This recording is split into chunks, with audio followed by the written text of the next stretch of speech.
What's up, guys? No game threes in the wild card as the Diamondbacks, Twins, Rangers, and Phillies take care of business. I guess you can call it Sweep Wednesday. And for Tampa, it was much of the same. They couldn't hit, they couldn't really catch. And the Rangers offense woke up big time. Adolis Garcia had a homer. Evan Carter reached base 6 straight times, plus a 2-run homer.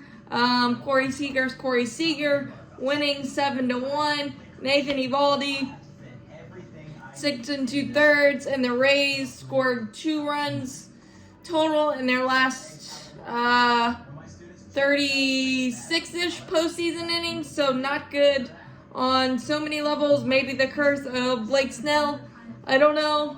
Haunting Kevin Cash and the Tampa Bay Rays, but Texas is going to be a big problem. And then you got the Minnesota Twins advancing for the first time in the playoffs since 2002. Their pitching was phenomenal. The Blue Jays could not get a big hit to save their souls. They left their biggest threat was second and third, 2 outs, down 2-0 in the 5th inning on Sonny Gray, and for some reason, Vladimir Guerrero Jr. got too far off the bag. A beautifully executed back pick by Correa, and Gray nabbed Guerrero, which I still don't know where he's going on that one to thwart that. And then they had a bases loaded chance with Matt Chapman in the 6th, I believe, and he missed a bases clearing double by about 4 inches, and then on the next pitch, grounded in the pitcher's best friend, twin killing double dip. And you could be mad at Schneider for pulling Barrios, who was dominating through 3 innings, 1 walk, 5 strikeouts, 0 earned. But the Blue Jays couldn't score. They had 12 strikeouts, only 2 walks. The Twins pitching staff had them betwixt and between. And couldn't do the little things either. But that was the tail of the tape.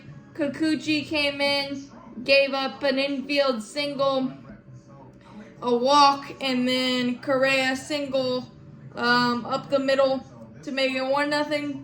Then Willie Castro grounded into the double play, but the bases were loaded with no outs, so a run scored there. 2-0, and the Twins pitching was just phenomenal. And you got to give them credit there. Really happy for them. The Brewers took the lead in both games, but could not hold it. The Answerbacks did what they'd done all year long. But I think it was all set up because Peralta was cruising 4 2/3, 0 hits, but 10-pitch at bat by Lourdes Gurriel resulted in a nice sliding grab by Josh Donaldson, but that might have took some steam out of him because the next batter, Alec Thomas, took a hanging changeup and scorched it for a solo blast to make it 2-1. And then in the 6th, leadoff walk to Perdomo, a broken bat double by Corbin Carroll.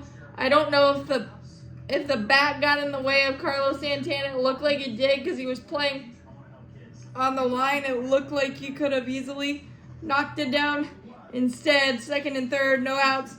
Ketel Marte up the middle to flip it 3-2. And then a wild pitch by Uribe and a infield bloop single by Gurriel to make it 5-2. And the Brewers left a small village of base runners on all series long. They had, I think the biggest play was 1st and 3rd, 1 out in the 3rd, up 2-0. They got to Zach Gallen in the first inning. It looked like playoff jitters and trying to find himself for Gallen. And then in the third, first and third, 1 out for Sal Frelick. He scorches one off the glove of Gallen. It should have been a base hit and the merry-go-round going.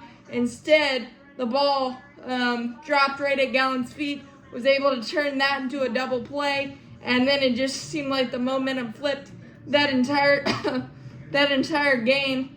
And then the Brewers had bases loaded, 1 out in the 8th, couldn't get anything done. Second and third, 2 outs in the 9th, and William Contreras struck out to end their chances there. But literally, they left so many base runners on, and really clutch defense and clutch pitching for the Diamondbacks the entire time. So you can't fault anything there. But whew. And then the Phillies pretty much dispatched the Marlins pretty easily. Braxton Garrett had good first 2 innings, but it kind of fell apart on him in the third.